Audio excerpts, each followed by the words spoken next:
A girl is kidnapped in the middle of a rainy Chicago night. Her rescuer turns out to be the city's most notorious mafia boss. But when he tries to take her home, she begs him not to. Because that house isn't a refuge. It's where she's been slowly dying for 24 years. This is the story of a violent man learning to protect and a vulnerable woman learning to survive. If you're watching, please like and comment the city you're watching in so I know how far this story has come. The rain came down like it had a grudge. Not the soft, cinematic kind of rain that blurs streetlights into gold halos and makes the city look like a painting. This was Chicago in November. Mean sideways, cold enough to cut through a coat and press its knuckles against your ribs. The kind of rain that emptied streets, that made sensible people stay inside with their doors locked and their curtains drawn. The parking garage on West Monroe was not empty. Level 3, northeast corner, 11:47 p.m. 3 men moved fast between the concrete pillars, their footsteps absorbed by the rain hammering the roof 2 stories above. No conversation. No hesitation. They'd done this before. The way they fanned out. The way the tallest one kept his back to the wall. The way the other 2 bracketed the stairwell exit like they'd rehearsed it. And they had. Twice that week alone. Lyra Ashcombe heard them before she saw them. She was walking to her car with her keys already out. The second key pressed between her middle and index finger the way her college roommate once showed her. The way women learn to hold keys not as keys but as weapons, because the city had never really promised anyone safety, only the illusion of it. She heard the footsteps scrape half a second before the arm came around her throat. She didn't scream. That was the thing that surprised her afterward, when she had enough distance to think about it. She didn't scream. She went rigid, then she went boneless the way something does when it understands, on a cellular level, that fighting will make it worse. 24 years had trained that reflex into her so thoroughly she barely noticed she was doing it. The chloroform rag came second. She had maybe 4 seconds of awareness. The chemical stench burning her sinuses, the concrete ceiling spinning above her, the sound of a van door sliding open somewhere to her left, and then the garage folded up like a piece of paper and went dark. Moss.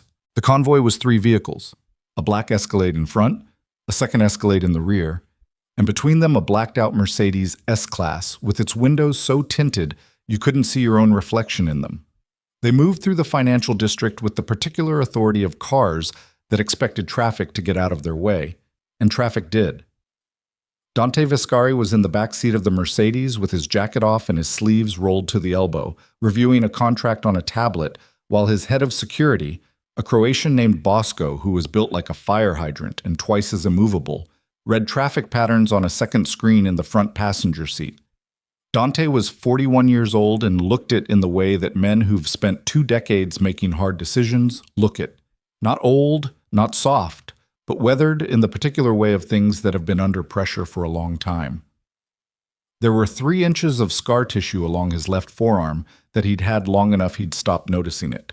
His hair was dark and cut close. His hands were calm. He wasn't a man who fidgeted. "The Ashcombe dinner," he said, without looking up. "Rescheduled for Friday. Tell them Thursday." "You have the Mercer sit-down Thursday," Bosco said. "Then move the Mercer sit-down. Mercer's been moved twice. Then he'll appreciate the consistency." Dante set the tablet face down on the seat beside him. "What's the Kostov situation?" "Quiet. Which is why I don't like it. Quiet means they're thinking. Quiet means they're planning." Dante looked out the window. The rain was coming down in sheets now, bending the streetlights, making the whole city look like it was underwater. He'd grown up in Chicago. He'd learned to read it the way you learn to read a person. The small tells, the micro-expressions, the things that mean nothing on their own and everything together. Right now the city felt like it was holding its breath. His phone buzzed. He glanced at it. "We've got a tail on a white cargo van coming off West Monroe," the voice on the line said. It was Reyes, his street operations coordinator, calling from the second Escalade. "Plates are ghost, 3 men inside. They just grabbed someone from the level 3 parking structure. Female unconscious." Dante didn't move for a moment, just looked at the rain. "Why are you telling me this?" he said. "Because 2 of the men in that van have been seen at Kostov functions in the last 6 weeks. Now he set the phone down on the seat and looked at Bosco. Bosco was already on the radio. The intercept happened on South Wabash, 6 blocks from the van's apparent route toward the interstate. Dante's people didn't do it cleanly. Nothing at that speed, in that rain, with civilians on the street could be done cleanly. The lead Escalade cut across 2 lanes and T-boned the van against a concrete barrier with enough force to deploy airbags and shatter the driver's side window. The rear Escalade blocked egress.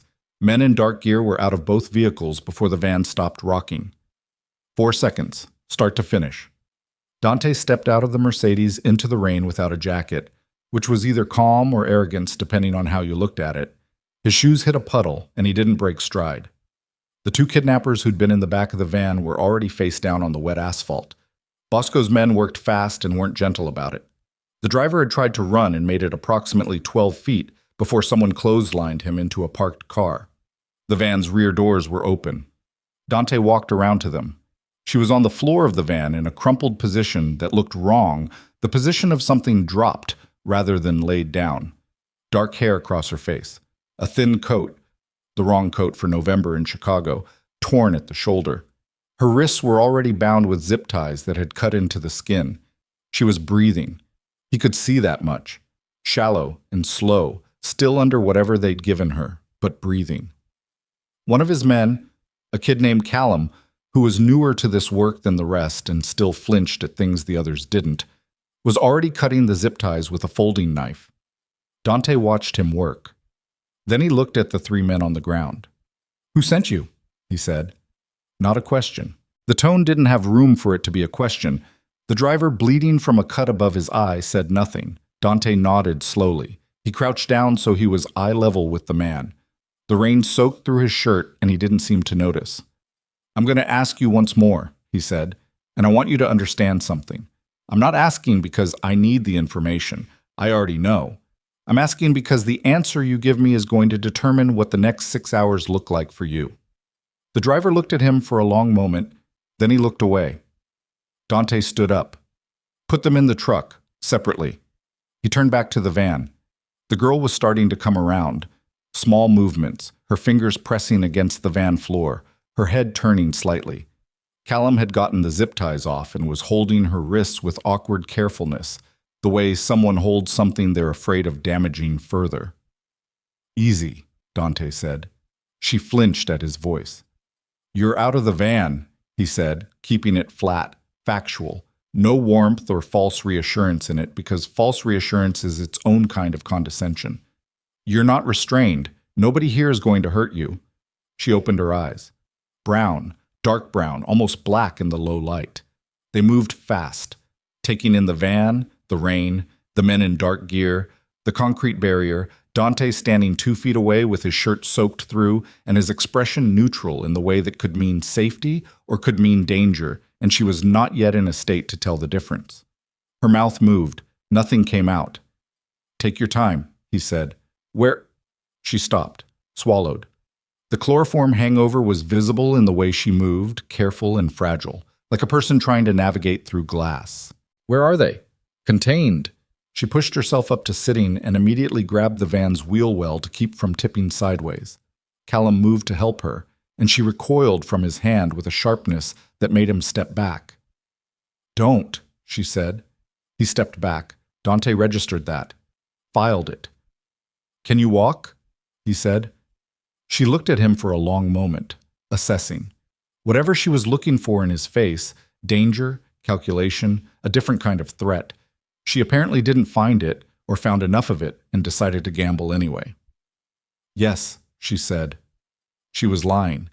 He could tell by the way she stood up and immediately had to lock her knees to stay upright, the way the color left her face in a wave. But she didn't ask for help and he didn't offer it, and she made it out of the van and onto the street without falling, which was its own kind of statement. In the car, once they were moving, Bosco ran her name through 3 separate databases in under 4 minutes. Lyra Ashcombe, 24, current address listed as the Ashcombe family residence in Lincoln Park, a property assessed at $8.3 million.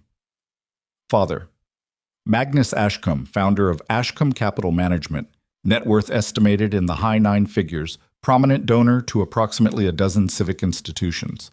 Mother: deceased 11 years prior. Stepmother. Renata Ashcombe, née Holloway, former board member of 2 Ashcombe-affiliated charitable foundations. No criminal record, no reported incidents, no flag of any kind in any system Bosco could access, and Bosco could access more than most. Rich family, Bosco said. I can see that, Dante said. She should have private security. She should. They both looked at her. She was in the rear seat beside Dante, pressed against the door on her side, her arms wrapped around herself. Not crying, not talking, just watching the city go by through the rain-blurred window with an expression that Dante couldn't quite categorize.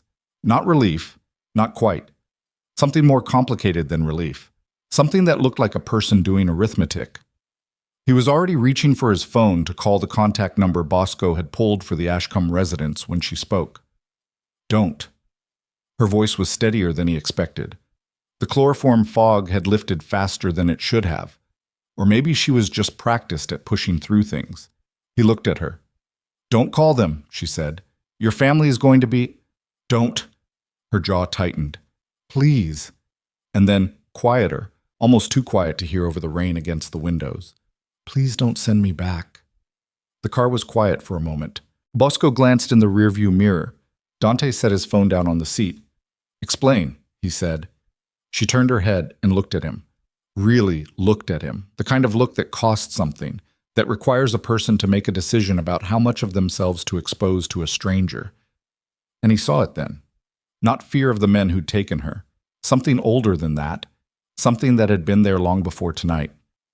I can't, she said. Not yet. Not until I know... She stopped, started again. If you send me back tonight, I won't be alive by morning. That's a serious claim. I know what it is. He studied her. The cop he'd never become and the criminal he'd spent 2 decades being were both doing the same math.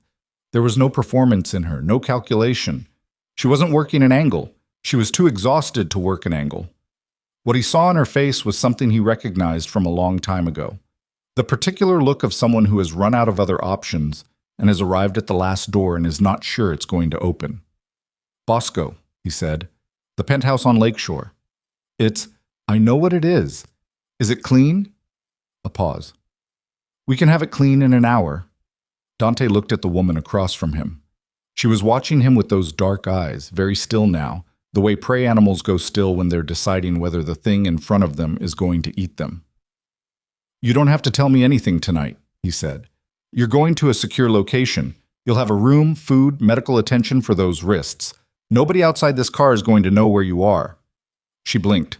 Something moved across her face that wasn't relief and wasn't gratitude exactly. It was more like the expression of someone who has heard a door click open in a room they'd been locked inside for a very long time and doesn't quite believe what they're hearing. Why would you do that? She said. It was a fair question. He didn't have a clean answer for it, and he'd learned long ago not to dress up uncertain motivations in certain language. Because 3 men who work for someone who is trying very hard to be a problem for me just abducted you, he said. Which means whatever your situation is, it's now adjacent to mine. I don't leave things adjacent. I address them. That's not a human reason, she said. No, he agreed. It's not. She looked at him for another long moment. Then she turned back to the rain-blurred window, and he saw her reflection in the glass. The profile of a woman who had been something less than a person for a very long time, who was beginning, slowly, to do the math on what it might feel like to be something more. She didn't say thank you. He didn't expect her to. The penthouse on Lakeshore was on the 28th floor of a building that Dante owned through 2 shell companies and an offshore trust, and it was, in the operative sense of the word, clean. No recording equipment, no outside communication beyond a single landline, no staff who hadn't been with him for at least 6 years. Bosco's people had it ready in 50 minutes, which was Bosco at his best. A woman named Petra, who had the bearing of a retired army medic and the bedside manner to match, looked at Lyra's wrists and the bruise forming along her jawline where she'd hit the van floor and said nothing that wasn't medically necessary. She cleaned, she dressed, she left. Lyra sat at the kitchen island and drank a glass of water and didn't eat the food that had been set out, and Dante sat across from her and didn't push. At some point after 2 in the morning, she said, How long can I stay here? As long as it takes to figure out what we're dealing with, he said. You don't know what you're dealing with. Not yet. It's worse than you think. Most things are, he said. She looked at the water glass, turned it in her hands. My father is going to come looking for me. I expect so. He has a lot of resources. So do I. She looked up at him. And for just a moment, something shifted in her expression. Not hope exactly, but the shadow of something that had once been hope and might, under different conditions, become it again. You should know, she said, that there are things I haven't told you, things I'm not going to tell you tonight. I know. And when I do tell you, you might not want to help me anymore. Dante looked at her steadily. I've been in this city for 20 years, he said. There is almost nothing you could tell me that would surprise me. She nodded slowly. Then she stood up from the island and walked toward the hallway that led to the bedroom Petra had prepared, and at the doorway she stopped. The men who took me tonight, she said, without turning around. My father hired them. The hallway was quiet for a moment. I know, Dante said. She turned then and looked at him across the kitchen with those dark, exhausted eyes. How? She said. Because the kidnappers were Kostov men, he said. And Viktor Kostov doesn't do business with anyone without a referral. Someone with connections introduced them to your father. And the only person in this city with both the connections and the motive is someone I'm going to be speaking with very soon. She held his gaze for a long moment. He's going to say I'm unstable, she said. He's going to say I have a history of mental illness. He's going to say I hurt myself in fabricated stories. Her voice was flat, not bitter, just flat. The way the voice of someone goes flat after they've said a true thing so many times and been disbelieved so many times that the emotion has been worn clean out of it. He's very good at it. He's been doing it for years. I don't care what he says, Dante said. Everyone cares what he says. I'm not everyone. She looked at him for one more second.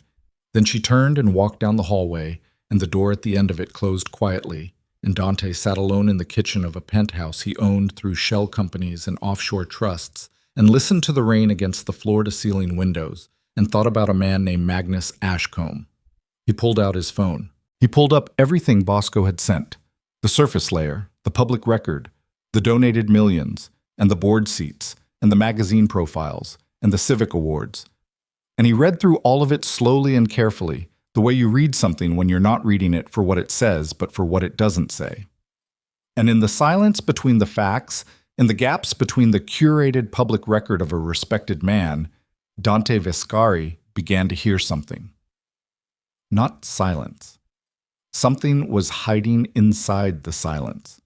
By the time the city outside the windows had gone from black to dark gray to the first grudging suggestion of dawn, he had made 2 phone calls and sent 4 messages and begun pulling threads that he suspected, once pulled, were not going to stop unraveling. His phone buzzed once more before he put it away. A text from a number he didn't recognize. She belongs to us. Return her before this becomes something neither of us wants. Dante looked at the message for a long moment. Then he set the phone face down on the counter and walked to the window and looked out at the city coming slowly, reluctantly, into morning light. Somewhere in Lincoln Park, a man named Magnus Ashcombe was waking up, was reaching for his phone, was beginning to understand that the arrangement he had made, the careful, expensive, deniable arrangement, had not gone as planned.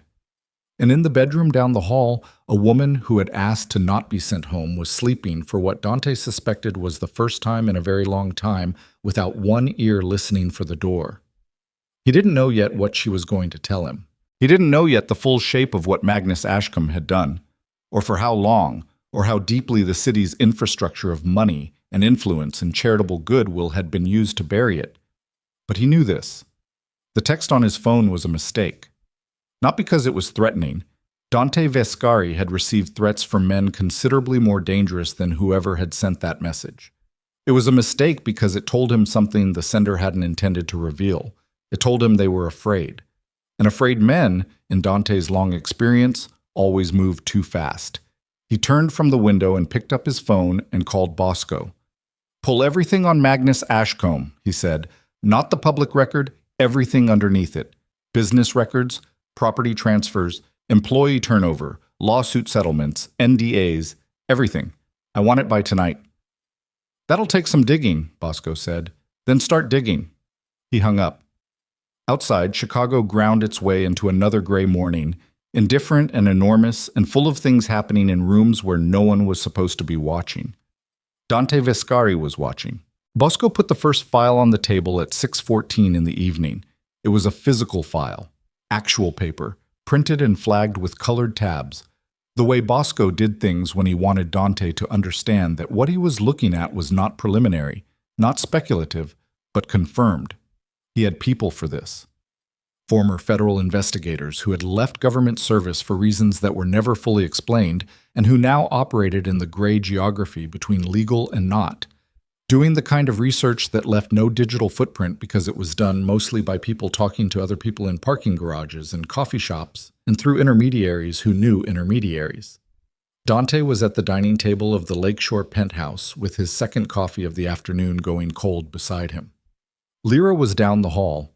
He hadn't seen her since morning. He opened the file. Bosco stood across the table with his arms crossed and said nothing for a long moment, which was how Bosco communicated that what was inside was going to be unpleasant. It was. The first section was employee records, not the official HR documentation that Ashcombe Capital Management kept on file. Those were clean, naturally, the kind of clean that costs money to maintain. These were informal accounts, reconstructed from interviews with 6 former household staff members conducted over the last 14 hours by 2 of Bosco's people working separately so they couldn't calibrate their stories against each other. 3 had refused to speak on record. 2 had spoken briefly and then stopped. One woman, a former housekeeper who had worked the Lincoln Park residence for 3 years and had left abruptly without severance, had talked for 40 minutes and then asked that nothing she said ever be connected to her name. The accounts didn't align in every detail, but they aligned in the ways that mattered. Dante read through them without expression. He turned pages slowly, stopping at certain passages, going back.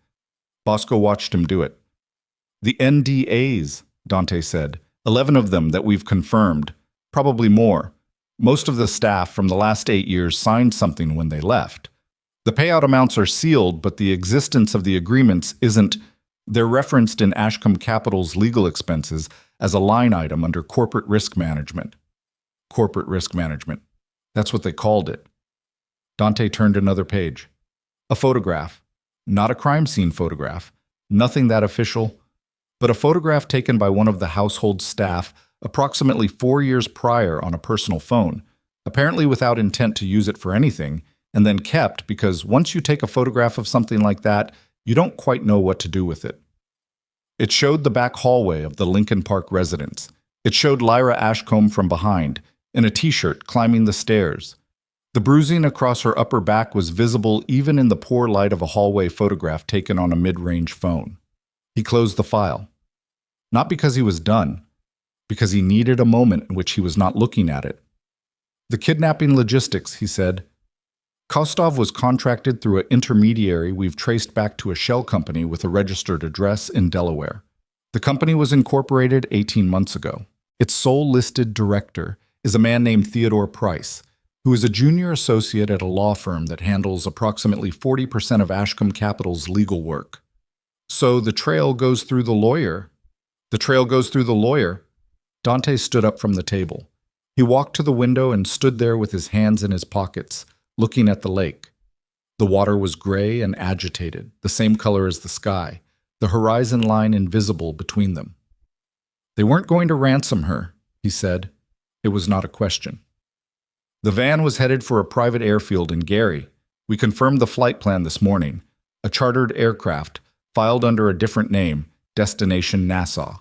There's a property in the Bahamas registered to a holding company that traces back through 4 layers to a man named Dietrich Robb."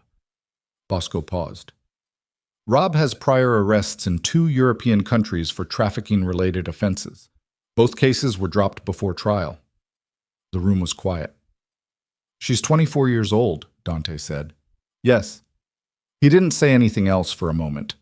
Outside, a cargo ship was moving slowly across the gray water toward the port, massive and unhurried, indifferent to weather. "Find me everything on Robb," he said, "and I want to know who inside Ashcomb's circle knew about the Nassau property. Not guesses. Names with documentation. That's going to take a few days." "You have two." He turned from the window, and that was when Lyra appeared in the hallway entrance, which he hadn't heard her approach, and from the look on her face she had been standing there long enough to have heard the last portion of the conversation. She was dressed in clothes Petra had sourced the previous night. Plain dark jeans, a gray sweater, both slightly too large for her in a way that made her look younger than 24. Her wrists were wrapped. The bruise along her jaw had darkened overnight from dull red to purple.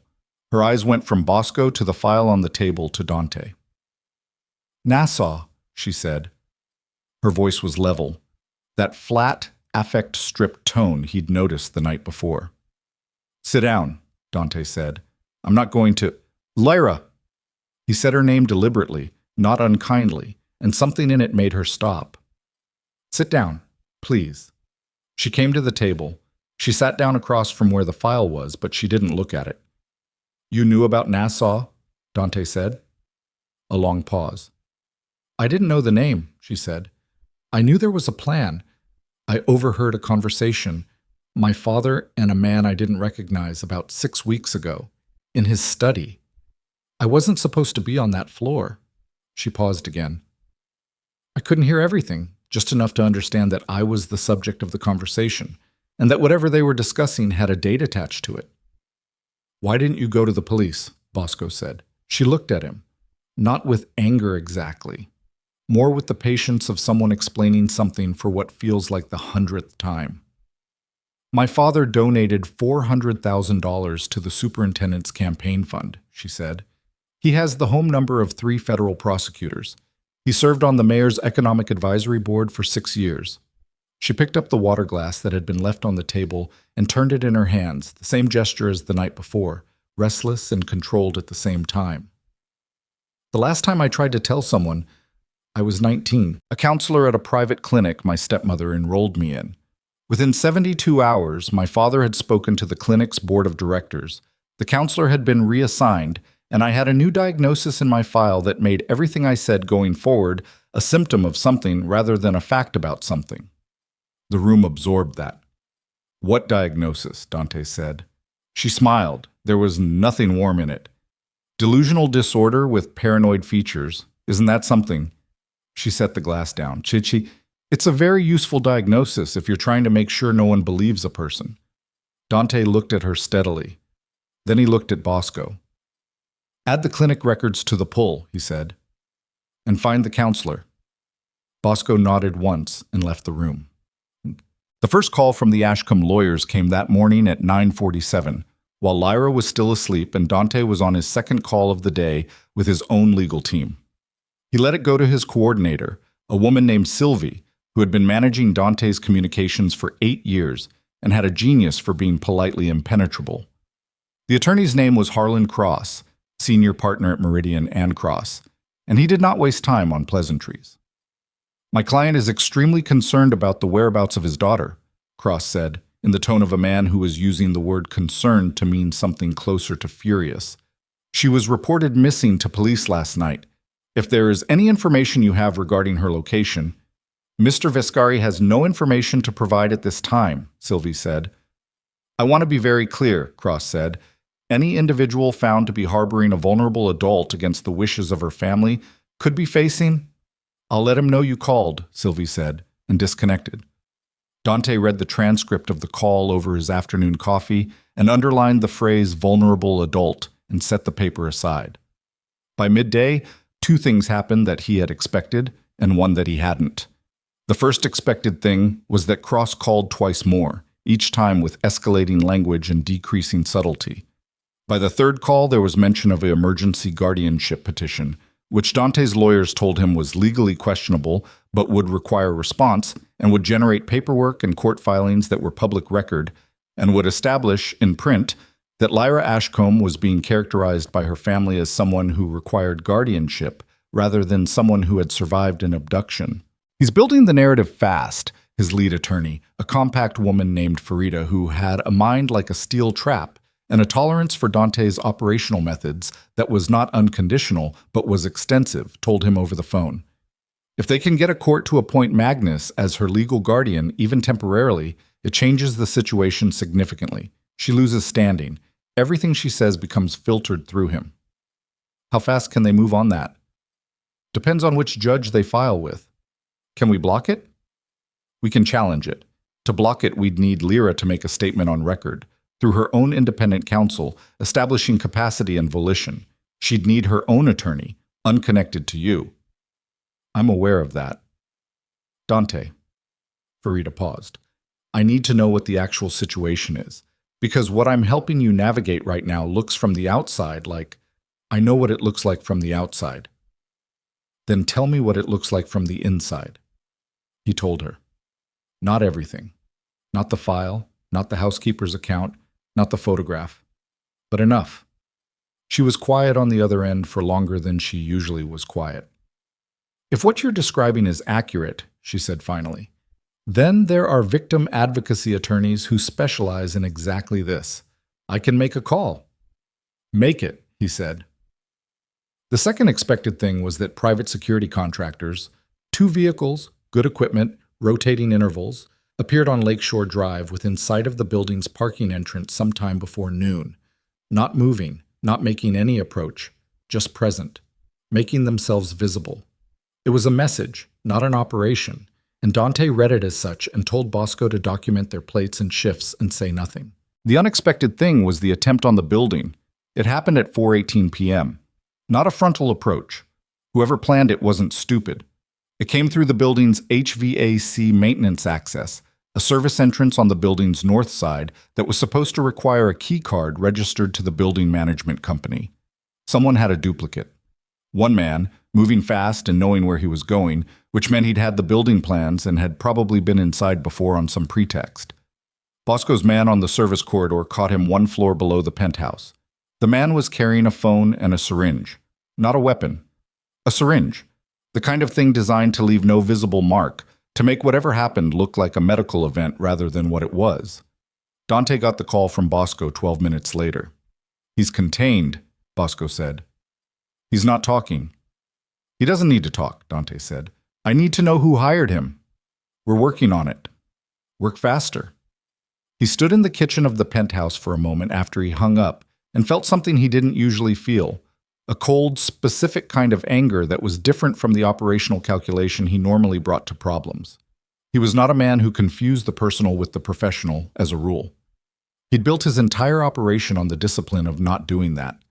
But there was a woman with wrapped wrists and a fabricated psychiatric diagnosis sitting down the hall, and someone had just sent a man with a syringe to the floor below them, and the anger that moved through Dante Vescari in that moment was not entirely professional.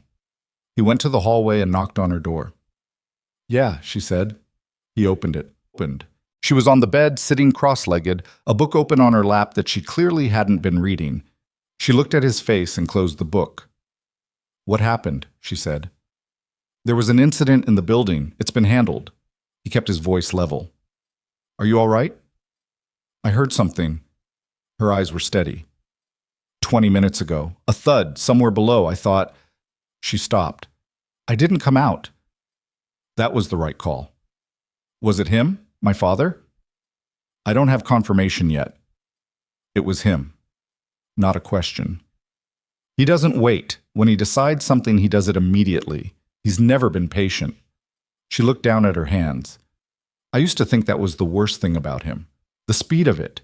You'd barely have time to understand what was happening before it was already done. Dante looked at her for a moment.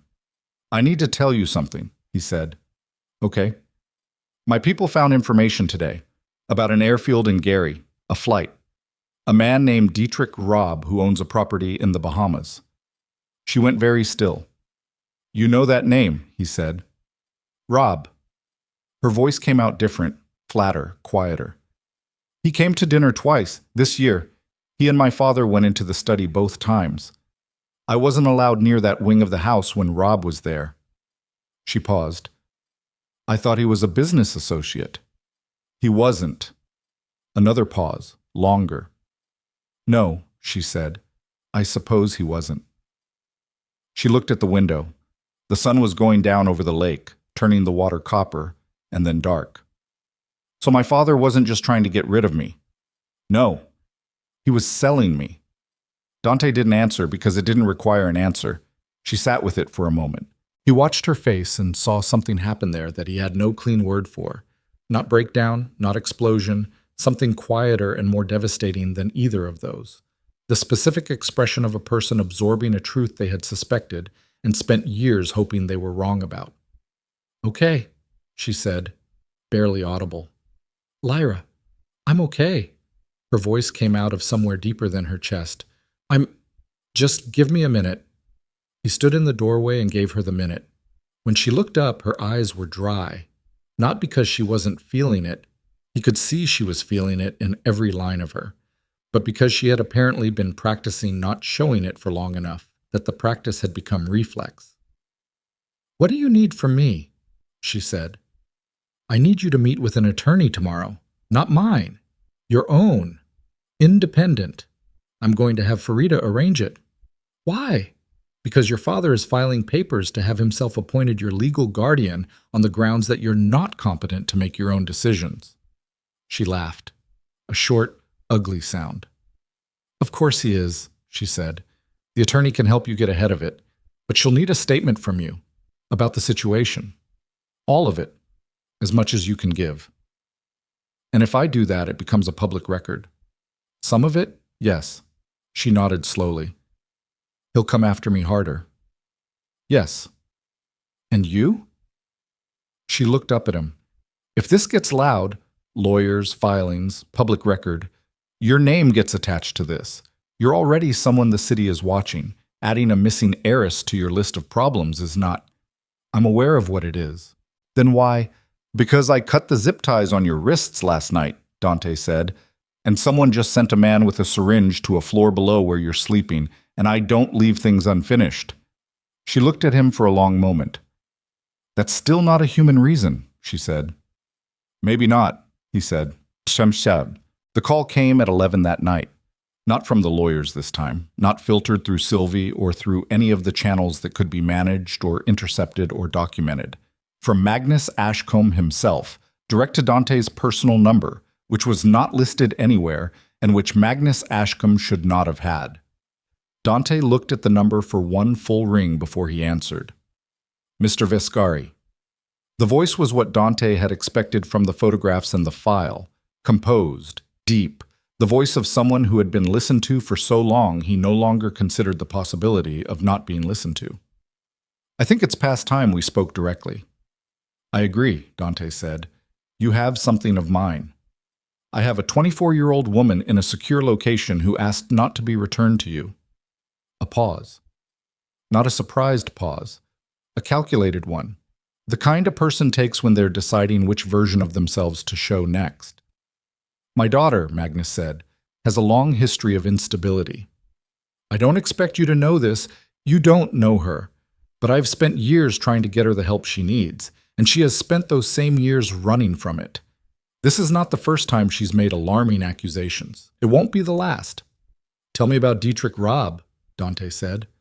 The pause this time was different in quality, shorter and harder. "I don't know who you're—" "Tell me about the airfield in Gary, the charter flight, the property in Nassau." The line was quiet for 3 full seconds. "You're making a very significant mistake," Magnus Ashcombe said, and the composure was still there in the voice, but something underneath it had changed.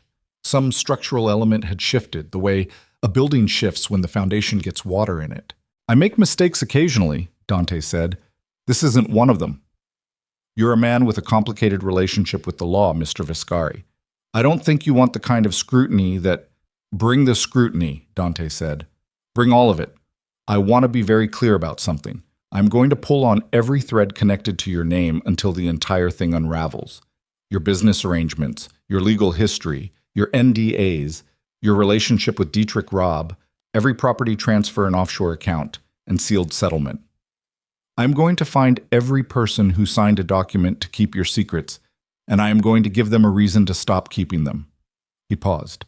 "And I am going to protect your daughter while I do it." Another silence. "She's not a victim," Magnus said, and his voice had gone very quiet. "She's a liability, and liabilities have a way of—" Good night, Mr. Ashcombe, Dante said, and ended the call. He set the phone on the counter.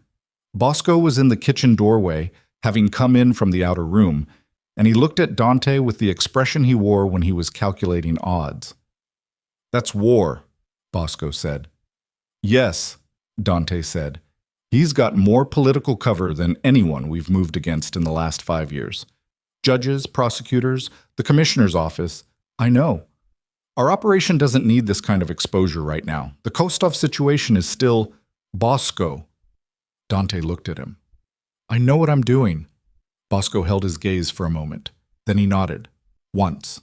The nod of a man who has followed someone long enough to know that arguing is a different thing than being wrong. I'll beef up the detail, he said. Do it tonight. Bosco left. Dante stood alone in the kitchen. Through the window, the city was a field of light under a black sky, immense and indifferent, moving through its midnight business the way it always did, without reference to any single thing happening inside it, without pausing for the things that were about to change. His phone lit up on the counter. A text from Bosco, sent from the other room. The man from the maintenance corridor. He talked. Dante picked up the phone and read the rest of the message. Then he put it down slowly. Because the name Bosco had sent him, the name the man had given as the person who'd hired him, the person who'd sourced the building plans and the duplicate keycard and the syringe, was not Magnus Ashcombe. It was Renata, the stepmother, who had moved independently of Magnus, who had not waited for the lawyers or the guardianship petition or the next negotiated step, which meant the two of them were not working in concert, which meant there were two separate people in the Ashcombe household who wanted Lyra. Ashcombe silenced, for reasons that might not be identical, moving on separate timelines, and neither of them knew what the Dante read the text a second time. Then he walked down the hall and knocked on Lyra's door. I need you awake, he said through the door. Now. A pause. Then the sound of movement. The door opened. She was still dressed. She hadn't slept, or had tried and given up. And she read his face the way someone reads weather, fast and instinctively, and whatever she saw there made her step back from the door to let him in without asking why. He came in and sat in the chair by the window. She sat on the edge of the bed. The city moved in the glass behind him, distant and lit and irrelevant. Tell me about Renata, he said. Something shifted in her face. Not surprise. Something more like the specific weariness of a person arriving at a topic they have been circling for years. What about her? Everything. Start from the beginning. She looked at her hands, the wrapped wrists, then she looked up and started talking. Renata Ashcombe had come into the household when Lyra was 13, 2 years after her mother died. She had arrived with the precision of something planned. A charity event introduction, a 3-month courtship conducted almost entirely in public venues where being seen together meant something. A marriage that was announced in the Tribune's society pages with a photograph of Magnus looking distinguished and Renata looking like exactly what she was, a woman who understood that proximity to power was its own form of power. She was 47 now. She had the groomed, maintained look of someone who treated her appearance as a professional obligation.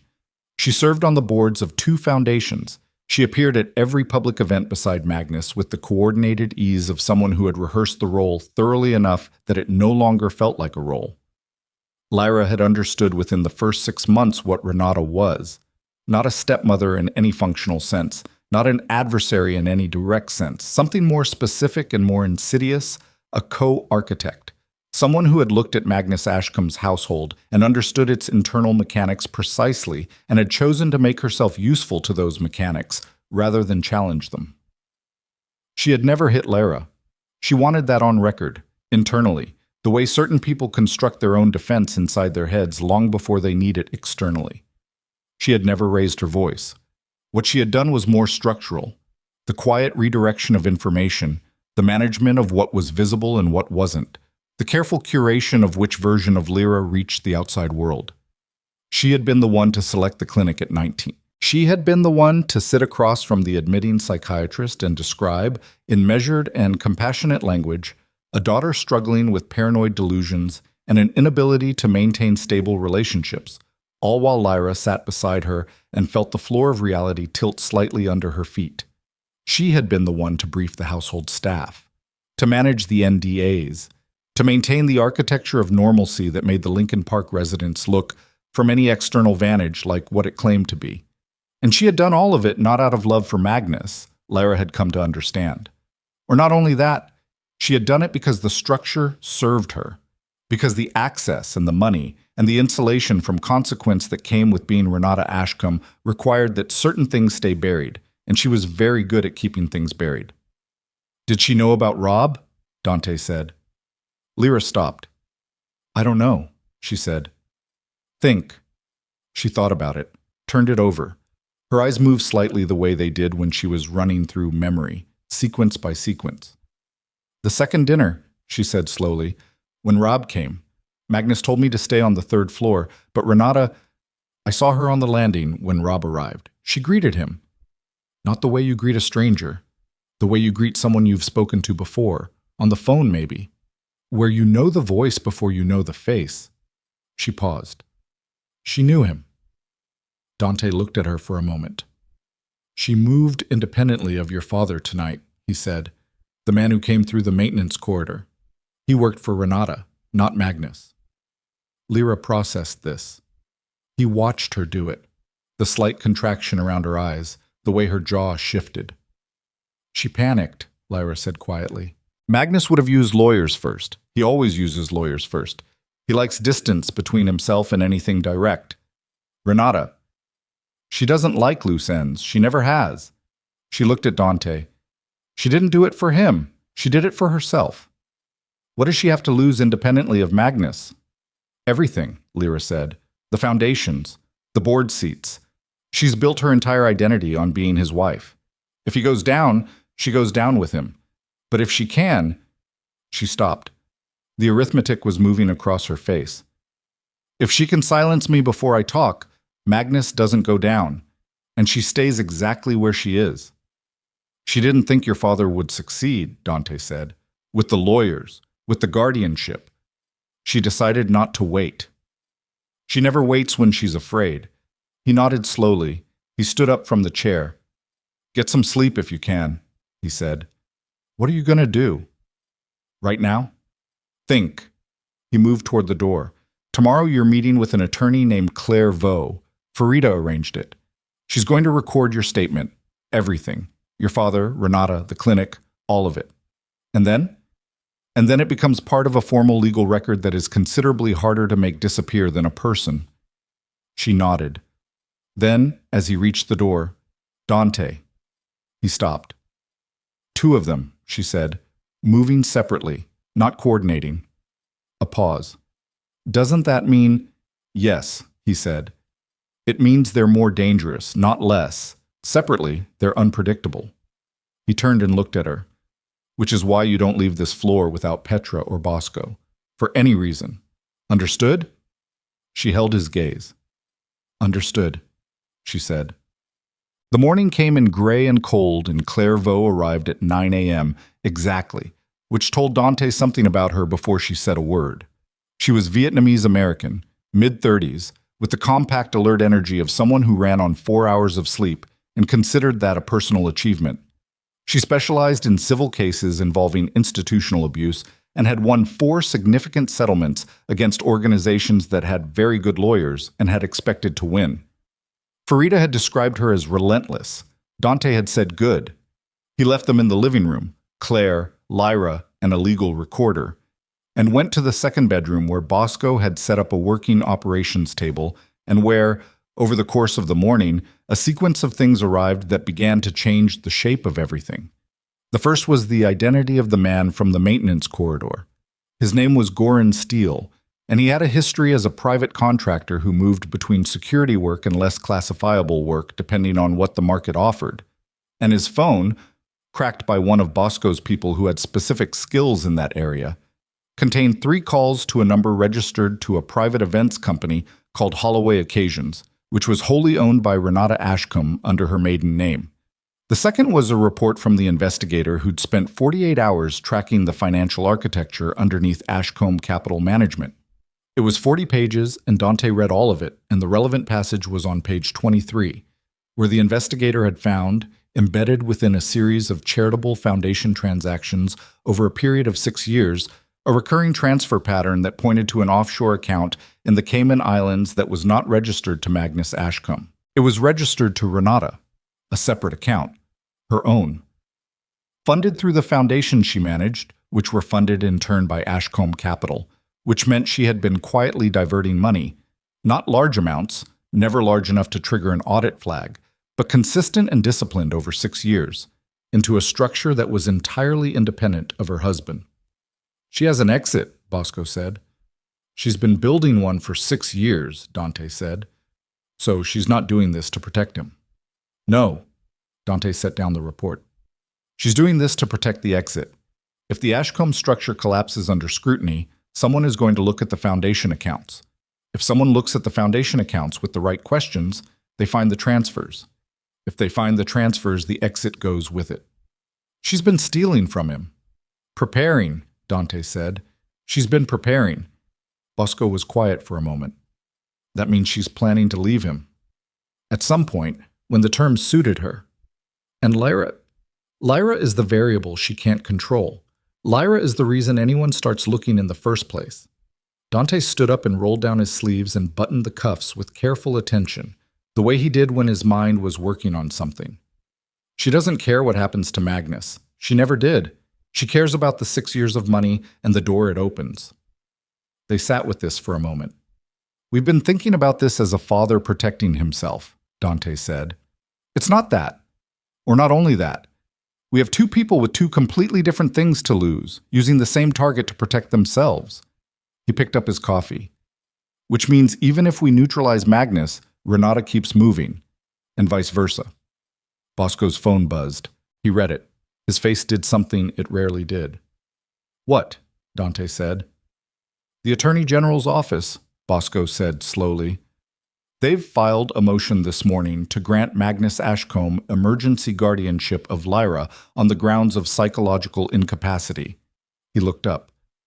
They got a judge to sign it 40 minutes ago. Dante went very still. Which judge? Bosco told him the name. Dante recognized it. He set down his coffee very carefully on the table. He can't enforce it here, Bosco said, not without knowing where here is. But if Lyra surfaces anywhere, if Claire Vaux files her statement through standard channels, if anyone attaches her name to a court document in the next 12 hours, Magnus can use it to take custody. Legally, yes. Which means Claire's statement can't go through standard channels yet. Which means we have nothing we can use without exposing her. Dante walked to the window. The lake was flat and dark today. No wind, no movement, as if the water itself was waiting. Farida called 40 seconds later as if she'd been watching the clock. You've seen it, she said. I've seen it. The guardianship is legally thin. It won't survive a challenge. But to challenge it, Lyra needs to appear in person or through independent counsel making a formal filing, and the moment she does that, Magnus knows where she is, or gets enough information to find out. Yes. A pause. Dante, this judge has been in Magnus's pocket for at least 3 years. I know this. I cannot say it on record, but I know it, which means any filing we make goes in front of someone who is not going to rule fairly. Then we need a different court. Federal jurisdiction would bypass him. But to get federal jurisdiction, we need a federal claim. And to establish a federal claim, we need the trafficking connection to Rob documented and filed with federal investigators, not just in our possession. How long? If I call in every favor I have and we move tonight? 24 hours. Maybe. And in 24 hours, Magnus can move her if he finds her. Yes. He ended the call. He stood at the window for a moment longer.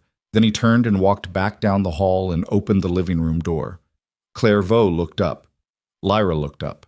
Both of them read his face. We have a problem, he said. He told them cleanly and without softening it, because there wasn't time to soften it, and because Lyra had made clear in every interaction over the last 18 hours that she was not someone who needed things softened. She listened to all of it without expression. When he finished, she was quiet for a moment. So if I file anything, he knows where I am, she said. Yes. And if I don't file anything, The guardianship stands. Temporarily, we can challenge it, but the judge is his. Yes. She looked at Claire Vaux. Claire Vaux looked back at her with the expression of someone doing complex math and not loving the result. There's something else, Lyra said. Her voice had gone to that flat register again, the one that meant she was managing something large and doing it mostly internally. You said Renata has been moving independently. She sent someone last night. Yes.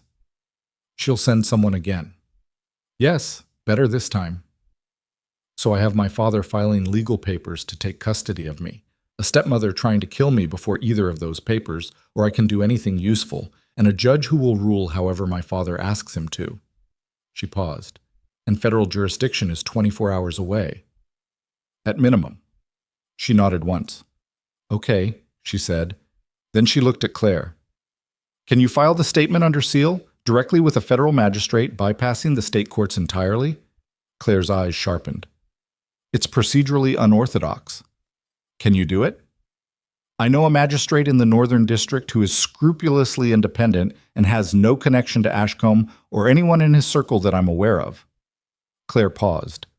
It would need to be filed in person, today, which means I leave here with your statement on a drive, and I walk into a federal building with it, and I hope that no one who is watching this building follows me. They're watching this building? Lyra looked at Dante. Since yesterday, he said. She absorbed this. Then the drive can't leave this building on foot, she said. Dante looked at her. Something in the way she said it, the specific problem-solving flatness of it, reminded him of a quality he recognized in himself, a quality you developed when you'd spent enough years in situations where panic was a luxury you couldn't afford. No, he said, it can't. So we need a different way to get it there. She looked at her hands, the wrapped wrists. Then she looked up. And we need it done before Renata makes another move, before Magnus uses the guardianship order, and before anyone outside this room knows that I'm about to give federal investigators a direct line to Dietrich Robb. The room was quiet for a moment. Then Bosco appeared in the doorway, and his face was doing the thing it had done when he read the guardianship order, the thing that meant the news was not good. The 2 vehicles on Lakeshore, he said. They've been replaced. By what? Dante said. 4 vehicles, and a man we've identified as a former federal marshal who now does private security work. He was in Magnus Ashcombe's employ as of 8 months ago. Bosco paused. He's the kind of man you hire when you're done with lawyers. The room absorbed this. He moved faster than I expected, Dante said. He found out about the federal jurisdiction play, Bosco said. Someone leaked it. Everyone in the room went still. Dante turned and looked at Bosco with an expression that contained several things simultaneously. We made 3 calls about the federal filing, Bosco said. You, Farida, Claire. He paused. And I called my contact at the Northern District to check the magistrate's availability, which I did from my phone. Your phone is clean, Dante said. My phone is clean. Bosco's voice was level. But the contact I called, I've used him twice before. He's reliable. Was reliable. The specific silence that followed was not the silence of people failing to understand what was being said. It was the silence of people understanding it completely. He sold us, Dante said. Within the hour, Bosco said. Yes. Lyra was looking at the window, the flat gray daylight. So Magnus knows we're trying to go federal, she said. Yes. And he's moved from lawyers to something else. Yes. How long before those 4 vehicles become something more active? Nobody answered, which was itself an answer. She turned from the window and looked at Dante with an expression that had something in it he hadn't seen before in all the hours since the parking garage. Not fear, and not the contained desperation of the woman who had grabbed his sleeve and whispered, "Please don't send me back." Something colder than either of those. Something that had been formed in the long years before he'd ever met her, in rooms and corridors and dinner tables that had required her to be very, very good at surviving. You can't protect me here much longer, she said. And if we try to move me, we're moving me through whatever they've put around this building. Yes, Dante said. And Renata is operating on her own timeline, which we can't predict. Yes. She was quiet for a long moment. Then we stopped running, she said. Dante looked at her. What we've been doing, she said, is trying to protect me long enough to build a case. But the case takes time, and they're collapsing the time. She turned to Claire. You said the federal filing needs to be in person, with a magistrate. Yes. What if the magistrate came here? Claire blinked. Magistrates don't. What if we gave them a reason to? Lyra looked at Dante. Not a filing, a testimony. Live, recorded, given directly to a federal officer in a location Magnus doesn't control, with the trafficking documentation attached, with the Rob connection, with everything Bosco's people have pulled. She paused. If we can get a federal officer here, into this building, the statement becomes a federal record the moment it's made. Magnus's guardianship order is worth nothing against an active federal investigation. Getting a federal officer here means exposing our location, Dante said. Our location is already compromised, she said. They have 4 vehicles outside. They know we're in this building. The only thing they don't know is exactly which unit. If we invite a federal officer in and Magnus's people see them enter, then Magnus knows we've gone federal and he moves. Her voice was steady. But he moves on a building with a federal officer inside it, which is a different calculation. Dante looked at her for a long moment. She looked back at him. You've been thinking like someone hiding, she said quietly. I've spent my whole life hiding. It doesn't work. They always find the hiding place eventually. She paused. I want to stop hiding. The room was very quiet. Claire Vaux looked at Dante. Dante looked at Lyra. And he was about to answer, was forming the answer, had in fact already decided, was opening his mouth. When Bosco's radio crackled, and a voice came through it that was not one of Bosco's regular team, a voice too high and too fast from a man who was clearly moving while he spoke.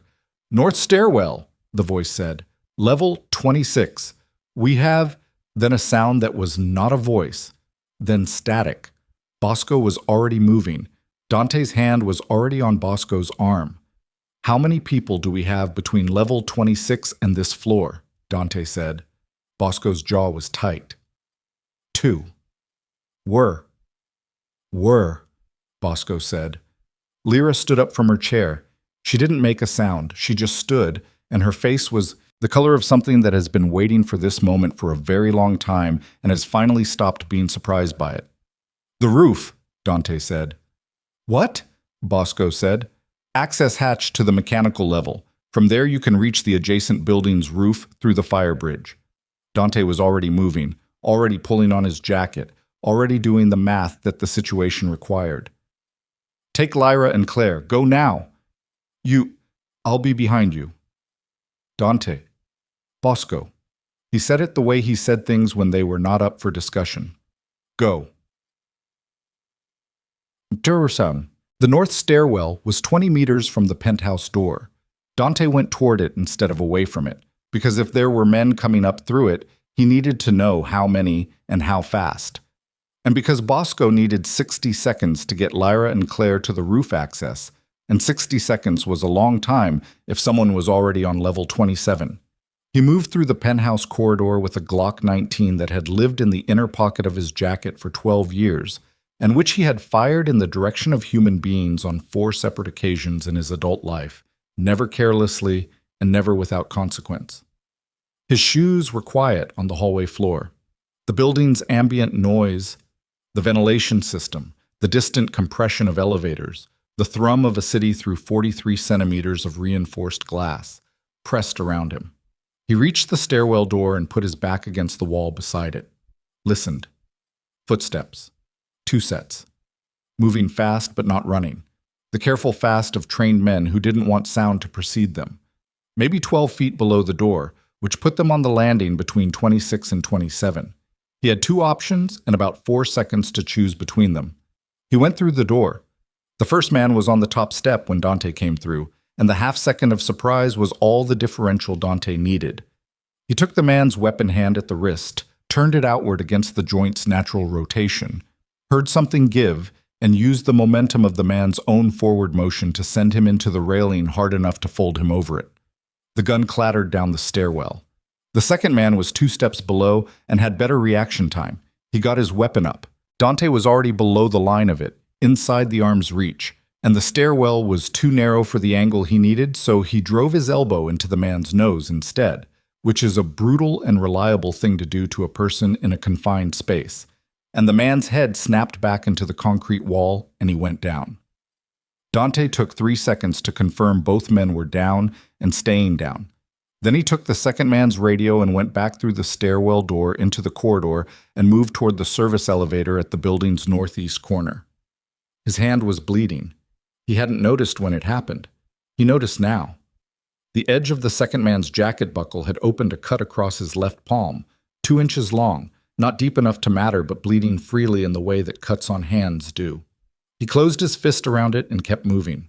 The service elevator opened. He rode it up to the mechanical level, listening to the stolen radio. 3 voices on it. English with a faint Eastern European inflection on 2 of them, clean American on the third. The third was giving orders. The third was calm. The former federal marshal. He was directing people toward the roof. Someone had told him about the fire bridge. Bosco had 60 seconds, and he used 58 of them. He moved Lyra and Claire through the penthouse with the compressed efficiency of a man who had done extractions before in conditions worse than this, and Lyra moved without being told twice and didn't ask questions because she had apparently done her own math and arrived at the same conclusion Dante had, which was that the time for questions was not now. The roof access was through a utility closet at the end of the penthouse's service corridor, a metal hatch on a hydraulic arm opening onto the mechanical level, and from there across 30 feet of rooftop infrastructure to a fire bridge that connected to the adjacent building, which was a commercial property that would be largely empty at this hour. Bosco went through the hatch first. Cold air hit him like a fist. The November rooftop, 28 floors up, the wind coming off the lake with nothing to slow it. The mechanical housing units for the building's HVAC system rose around them in dark rectangular shapes, creating channels and shadows. He helped Claire through, then Lyra. She came through the hatch without assistance, dropped onto the roof surface, and straightened up into the wind with her hair immediately going sideways and her jaw set against the cold. She looked at the fire bridge, a steel walkway, narrow, with chain-link sides, spanning the 6-foot gap between buildings. "How stable is that?" she said. "Stable enough," Bosco said. "Move." He was behind them, scanning back toward the hatch they'd come through, when the radio on his belt picked up a fragment of transmission that made his stomach do something it hadn't done in years. "They know about the bridge." He didn't say it out loud. He pushed Claire toward the bridge and said, "Go, now, don't stop." And she went. And Lyra was right behind her, and Bosco was 3 steps back watching the hatch and the far edge of the rooftop simultaneously and doing the arithmetic on how many seconds he had. He had fewer than he thought. The door on the far side of the rooftop, a maintenance access door he hadn't known was there, a detail that someone had had and he hadn't, came open, and 2 men came through it, and they were not Dante's people. Bosco pulled his weapon and put himself between the men and the bridge. "Go," he said, without turning around. "Don't stop for anything." "Bosco," Lyra said behind him. "Go, Hanta." The fire bridge was 6 feet of gap and 30 feet of walkway, and Claire made it in 8 seconds with her laptop bag slung across her body and her heels absolutely wrong for the surface and her breath coming in sharp audible pulls that she couldn't control. Lyra was 4 steps behind her. The wind at 28 floors was not the wind at street level. It was a different creature entirely, unobstructed and purposeful, pressing against the chain-link sides of the bridge and finding every gap in clothing and making the walkway sway in a way that was probably within engineering tolerances but felt catastrophically insufficient. Lyra kept her eyes on Claire's back and kept moving and didn't look down. Behind her, on the roof she'd just left, she heard 2 shots. She didn't stop. She reached the far end of the bridge and came through the gate onto the adjacent building's roof and turned. Bosco was on the bridge, moving fast. One hand on the chain link, the other hand. He was hit. She could see it in the way he was moving, the asymmetry of it, his left arm not tracking right, his shoulder dropping. He was moving anyway. He crossed the last 10 feet of the bridge and came through the gate, and she caught him, which was absurd because he outweighed her by 80 pounds. But her hands were on his jacket, and she didn't let him go down. I'm fine, he said. You're not? I'm fine. He straightened. His left shoulder was wrong in a way that she didn't look at directly. Other building has a freight elevator to the parking structure. We go down, we go out, we get to... He stopped, pressed his radio. Dante. Dante, come in. Static. Dante, Bosco said again. His voice was level, but his jaw was very tight. Static. Claire put her hand on Bosco's arm and pointed at the door that led into the building's interior. We move, she said, in a voice that was steadier than it had any right to be. We get somewhere secure, and we figure out the next step. He knows what he's doing. Bosco looked at her for 1 second. Then he looked at Lyra. Lyra was looking at the bridge. Nobody was coming across it. Move, Bosco said. They moved.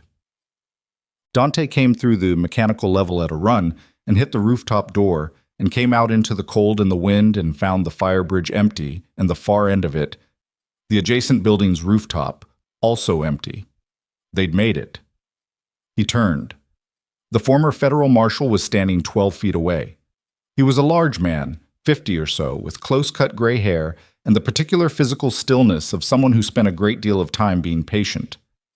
He was holding a weapon, and it was pointed at Dante's center mass with the relaxed steadiness of someone who was not performing the gesture, but simply making it. 2 men flanked him, both armed, both watching Dante with the careful attention of people who had been told specifically not to underestimate him. Mr. Vescari, the marshal said. His name, Dante now knew from Bosco's report, was Trent Halley. He had 17 years with the Federal Marshal Service before his retirement and 5 years of private work after it, and he had the bearing of both. Your people are gone. Your fixer has a bullet in his shoulder. My client would like his daughter back. Dante looked at him. His hand was bleeding. He could feel it, the slow, warm persistence of it, soaking into the folded fist. His weapon was in his jacket, and the geometry of the situation made reaching for it a sequence that ended in a specific way he preferred not to end in. She's not his daughter, Dante said. She's his asset. There's a difference. That's a philosophical position, Halley said, and you're not in a philosophical position right now. What position am I in? You have 2 options. You tell me where she is, or you tell me where she is after we've had a longer conversation. He paused. I'd prefer the first. It's faster. And then what? And then you go back to your operation, and Magnus Ashcombe goes back to his. You walked into something that wasn't your business. You can walk back out. He was going to sell her to Dietrich Robb. Something moved across Halley's face. Not surprise exactly, more like a man briefly and involuntarily illuminated by something he had chosen not to look at directly. I don't know anything about that, Halley said. Now you do. A pause. Tell me where she is, Halley said. No, Dante said. Halley looked at him for a moment. Then he nodded to the man on his left. The man moved toward Dante, and Dante let him get close enough, and then he did something that was not elegant and was not clean, and that his left hand paid for in a way that made his vision go briefly white at the edges. A forced disarm at the cost of 2 of the cut's edges reopening and a rib on his left side meeting a knee with enough force to make breathing suddenly complicated. He got the man's weapon. He did not get to keep it. Halley was fast for a man his size. He closed the distance before Dante could bring the weapon up, and he was not interested in the weapon. He went for Dante's wrist and got it and twisted, and the gun went across the rooftop and over the edge. And then it was the 2 of them in the wind and the cold, with the city spread out under them in every direction, and Halley had 30 pounds and 2 functioning hands on Dante, and Dante had the specific, cold, long-burning anger of a man who had been patient for 48 hours and was done being patient. It lasted 45 seconds. At the end of it, they were both on the rooftop surface and breathing hard, and Dante had a knee on Halley's throat, and Halley had his hand on Dante's broken rib and was applying pressure with the methodical focus of someone who understood that pain was a negotiating tool. Neither of them moved. Okay, Halley said. His voice was strained but controlled. Okay. Let go, Dante said. Halley released the pressure. Dante eased the knee. They both stayed where they were for a moment, breathing. You know what he did, Dante said. Hallie's jaw was tight. The wind pressed between them. I know what I was told, Hallie said. And what were you told? That she's unstable. That she's a danger to herself. That she needs to be returned to her family for her own protection. You've seen enough people to know when you're being lied to, Dante said. A long pause. The city moved below them. I'm being paid, Hallie said. You're being used. Dante's rib was informing him very clearly about its condition, and he was setting the information aside, which was becoming harder. When this comes apart, and it is coming apart tonight, regardless of what happens on this roof, you want to be on the side of the documentation, not the side of the man who generated it. Hallie looked at him. Documentation, he said. The trafficking connection, the offshore accounts, the NDAs, all of it in the hands of a federal magistrate by morning. Dante paused.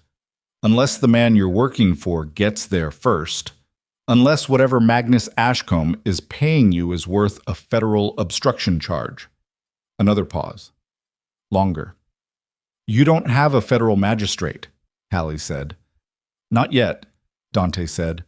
The rooftop was quiet except for the wind and the distant, indifferent noise of the city. Hallie looked at him for a long time. I want the name, Hallie said. The Rob connection. In writing. Documentation I can take to a contact of my own. If it checks out, Dante said, what do I get? You get my men standing down tonight. You get 12 hours.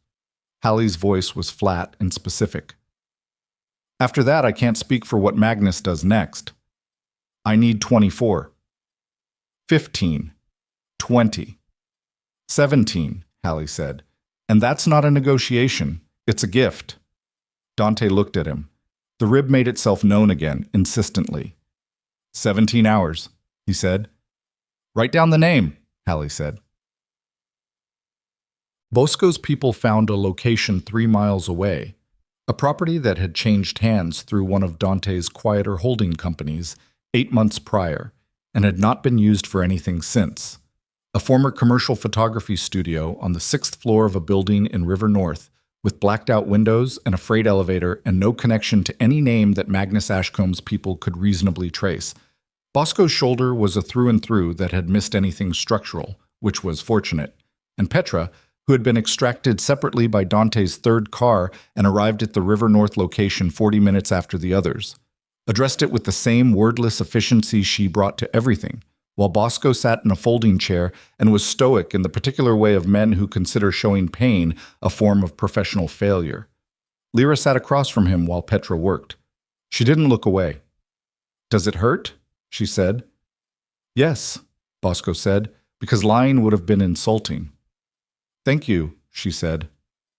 For the bridge. Bosco looked at her. Don't. I'm going to anyway. I don't need...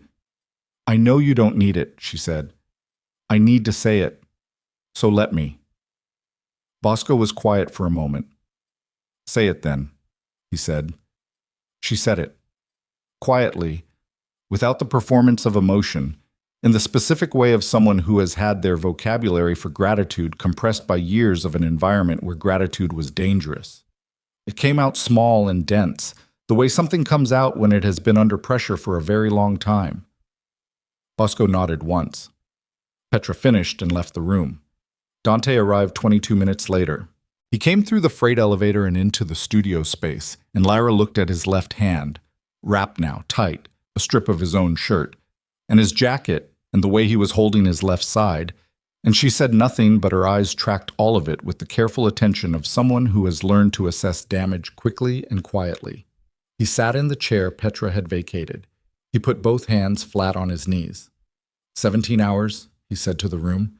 He explained what had happened on the roof. He explained Hallie. He explained the arrangement.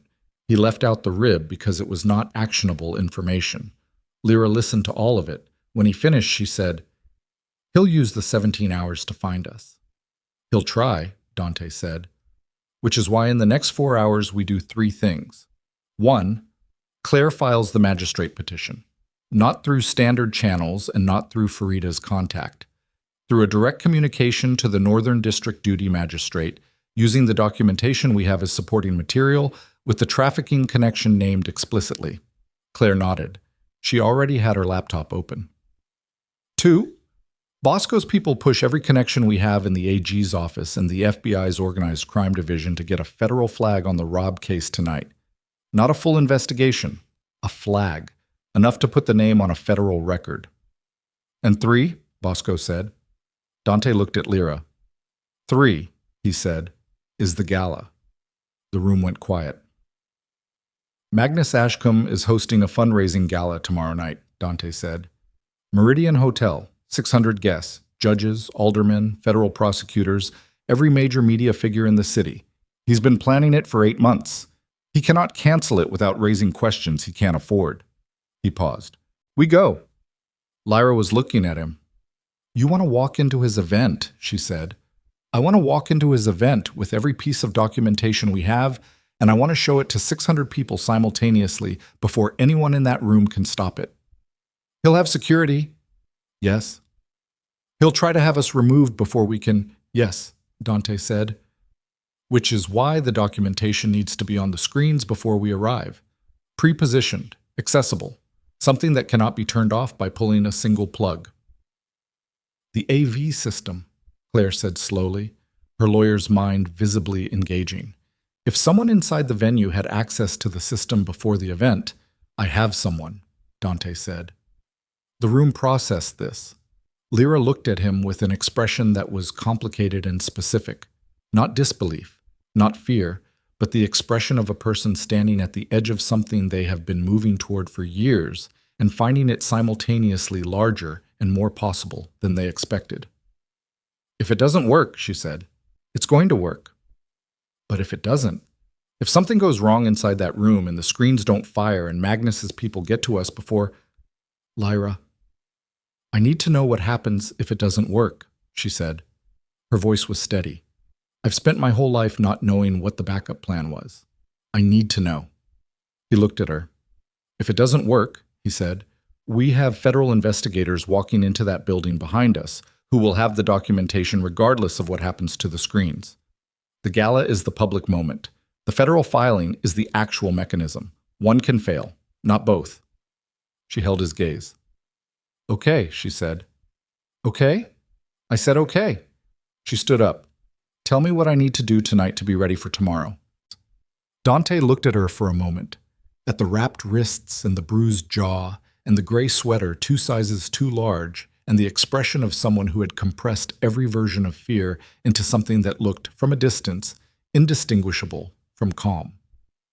He had known a lot of people who were brave in the operational sense, who could move through dangerous situations without freezing, who could manage fear as a physical input rather than a paralytic. He had known fewer people who were brave in the particular way that Lyra was brave, which was the bravery of someone who has been afraid for so long and in such a sustained and intimate way that fear had become simply the medium they moved through, the way water is the medium a fish moves through, present always, no longer remarkable. Tonight, he said, you rest, you eat, you let Petra look at those wrists properly. And tomorrow? Tomorrow, he said, you walk into a room full of your father's people and you don't look away. She nodded. She started to turn toward the hallway. Then her phone, the clean phone Dante's people had given her, the number known to nobody outside this room, buzzed once on the table where she'd set it. She picked it up. She read the message. Her face went to a place that none of them had seen it go before. Not fear, not the compressed stoicism of the last 2 days, something rawer than either.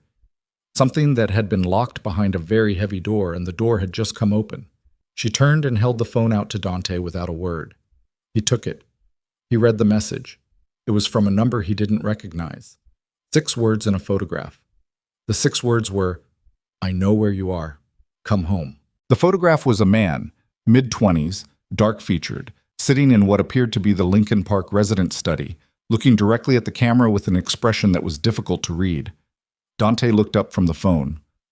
Your brother, he said. Yes, Lyra said. I thought he stayed out of it. So did I, she said. And something in how she said it, the specific fracture line running through 4 words, told Dante that this was the one he hadn't prepared for. Not Magnus, not Renata, not Hallie, not any of the lawyers or mercenaries or compromised judges. The brother who had been silent had been the assumption that everything else rested on the one variable he hadn't pulled, and now the variable. Dante set the phone down on the table. The studio was quiet except for the ventilation and the distant compression of the city outside the blacked-out windows. Bosco was watching Lyra. Claire was watching Dante. Nobody said anything for a moment because the moment required sitting in rather than filling. Lyra stood with her arms at her sides and her face doing something careful and controlled, and Dante watched the control hold and then, very slightly, not hold and then hold again. "How long has he known where you are?" Dante said. "I don't know." "Has he contacted you before tonight?" "No." She picked the phone back up and looked at the photograph. Her brother in the study, looking at the camera. "Callum wouldn't contact me directly. He never has.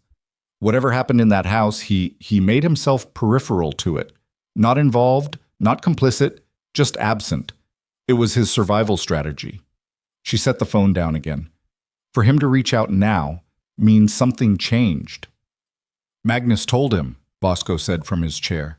His voice was strained at the edges from the shoulder, but his mind was clearly still running. "Used him as a messenger, which means Magnus either doesn't know this number and is hoping the brother does, or Magnus does know this number and sent the message through Callum to see how Lyra would react. To see if she'd run," Dante said. "To see if she'd run to him," Bosco said. "Back to Lincoln Park. Family pressure is the one thing the lawyers and the mercenaries and the guardianship filing haven't tried yet." Lyra looked at the photograph one more time. Then she put the phone face down on the table with a finality that was its own answer. "He can wait," she said. Dante looked at her. "He's my brother," she said, reading the look. "Not my weakness. There's a difference. I know the difference now." She pulled the gray sweater tighter around herself. "Whatever he has to say, he can say it after." "After tomorrow," Dante said. "After tomorrow," she said. Well, the Meridian Hotel occupied the northeast corner of Michigan Avenue and Erie Street and had been, for 30 years, the preferred venue of the city's philanthropic class for the specific kind of event that wanted to feel important without looking ostentatious. High ceilings, restrained decor, a ballroom that held 600 without feeling crowded, and a discretion baked into the staff that was worth considerably more than the room rate. Magnus Ashcombe had booked it 8 months prior for the annual fundraising gala of the Ashcombe Foundation, and he had not canceled it because Dante had been right. Canceling would have required an explanation, and Magnus Ashcombe was not yet in a position where he could provide one. What Magnus had done instead was double the security presence, which Dante's people had confirmed by 7 p.m. 12 additional personnel beyond the hotel's standard provision, 4 of them at the perimeter, 4 inside the ballroom, 2 on the service level, 2 on the executive floor where Magnus had taken a suite for the evening. No sign of Hallie, which meant Hallie had either gone to ground with the robbed documentation or was waiting to see which way the wind went before committing. Either outcome was acceptable. Neither was guaranteed. Dante dressed in the hotel room he'd taken under a clean name 2 blocks south. Dark suit, white shirt, no tie because he wasn't performing elegance. He was performing presence, and there was a difference. His left hand was wrapped in a thin bandage under his cuff, and his rib informed him with every breath that it was there and that it was unhappy. He had taken 2 ibuprofens and noted their inadequacy, and moved on. Lyra was in the adjoining room. He knocked at 7:40. She opened the door. Claire had sourced the dress. Something simple and dark. High-necked. Nothing that asked for attention. Lyra's hair was back. The bruise on her jaw had been covered. Not entirely, a thin layer that softened it without erasing it. The wrapped wrists were visible below the cuffs. She had not asked to have them covered. He looked at her. "Ready," she said. It was not a question. "The AV contact confirmed at 6, he said. "The documentation is preloaded on the system. It fires from a remote trigger at my signal, a text to a number that routes through 2 proxies. He paused. "Federal investigators are arriving at the venue at 9:15, not before. If anything goes wrong before 9:15, it's on us," she said. "It's on us." She nodded. The brother, he said. What about him? He called again. An hour ago. Bosco answered it. Something moved across her face. And? He wants to meet, tonight, before the gala. Dante watched her carefully. He says he has something, documents, records he took from Magnus's study 6 weeks ago when he understood what was being planned for you. The room was quiet for a moment. He knew, she said. Her voice had gone very flat. He says he didn't know everything. He says when he understood the scope of it, he took what he could and has been sitting on it because he didn't know who to give it to. He was waiting, she said. Not with anger, with something more tired than anger. He was waiting to see which way it went.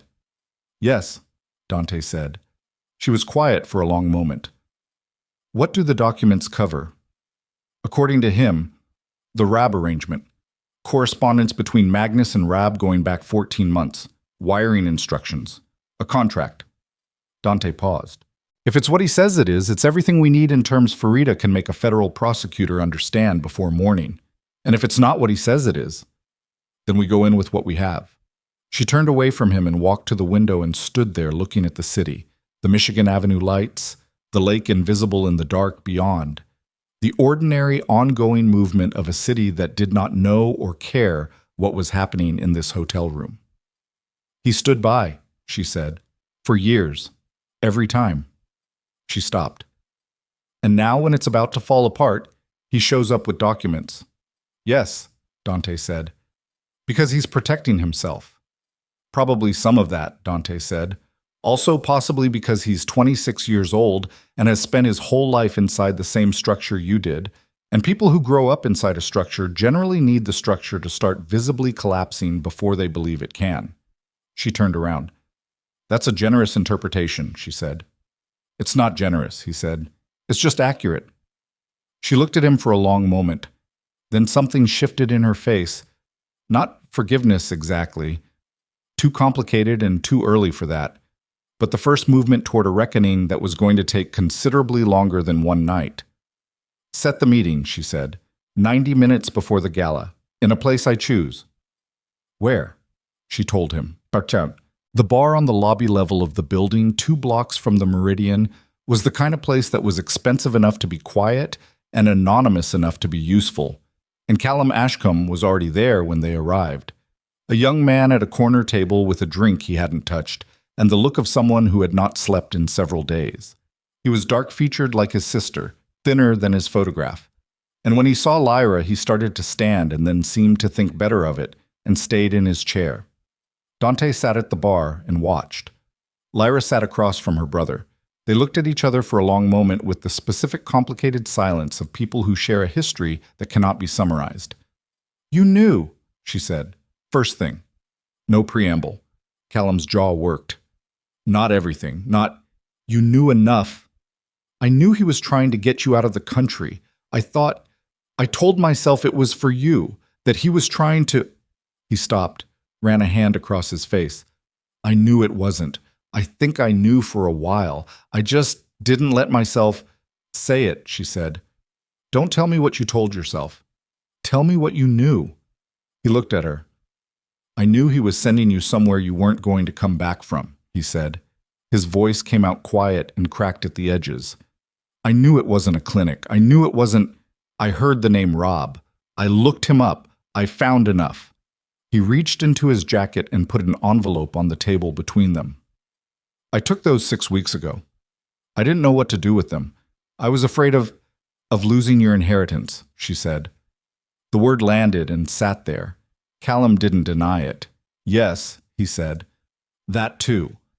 I'm not going to pretend I'm something I'm not. He looked at the envelope.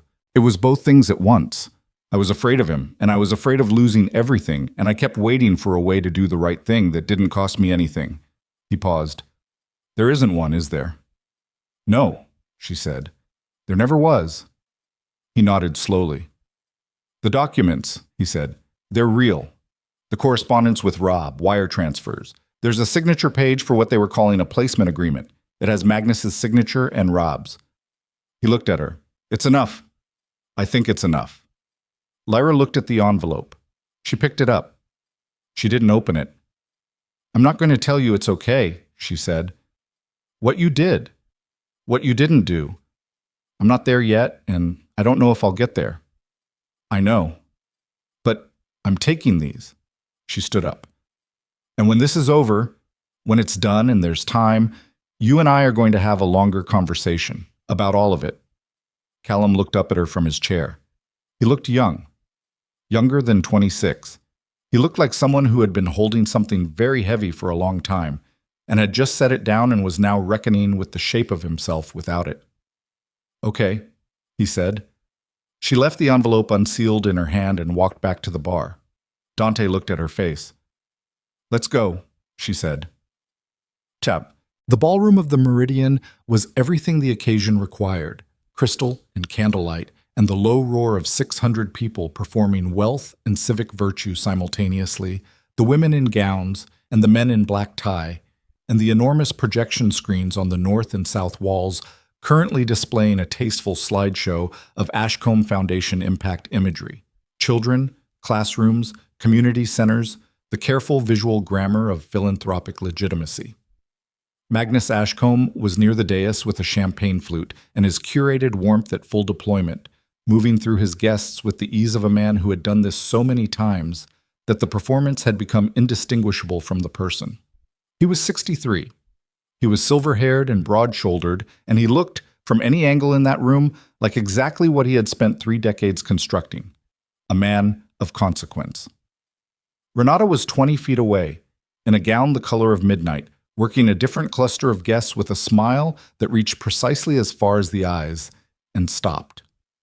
Dante and Lyra came through the ballroom doors at 8:54.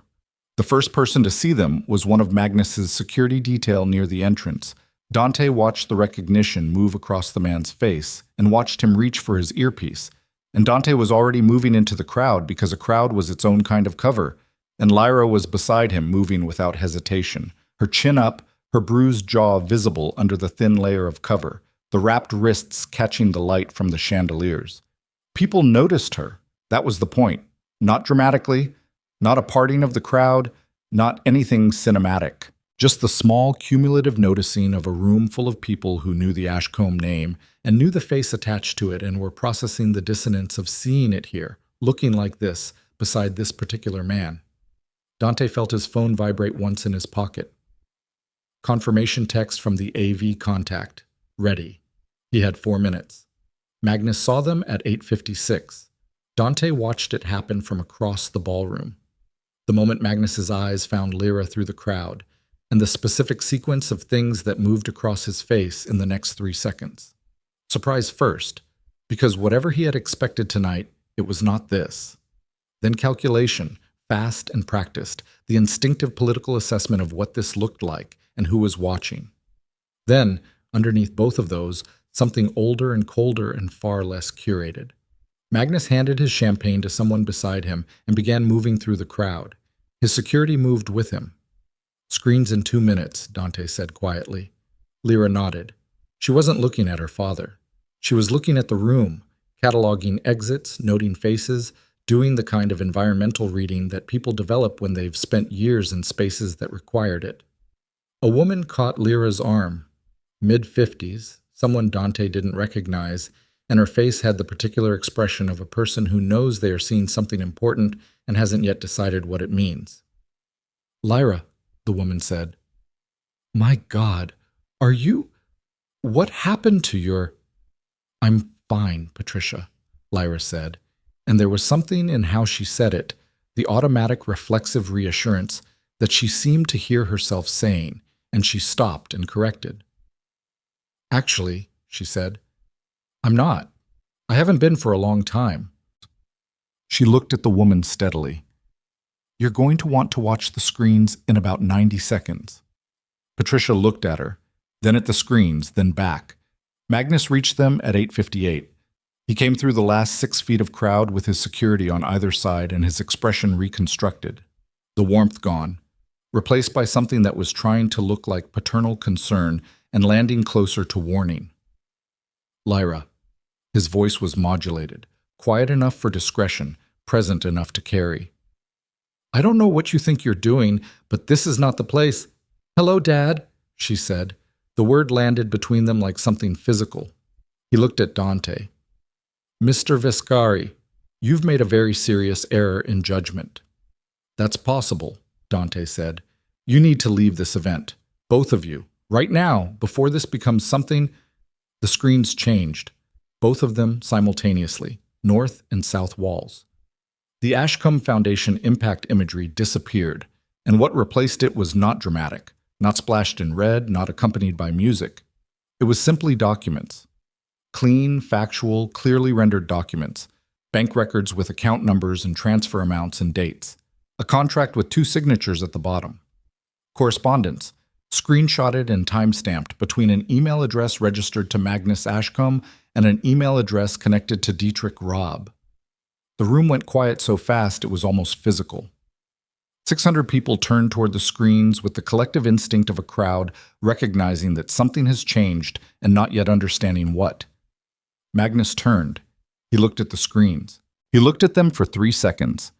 And in those 3 seconds, Dante watched 20 years of careful construction absorb the first impact of what was happening, and the face that Magnus Ashcombe showed in those 3 seconds, before he could manage it, before the reflex kicked in, was not the face of a man being falsely accused.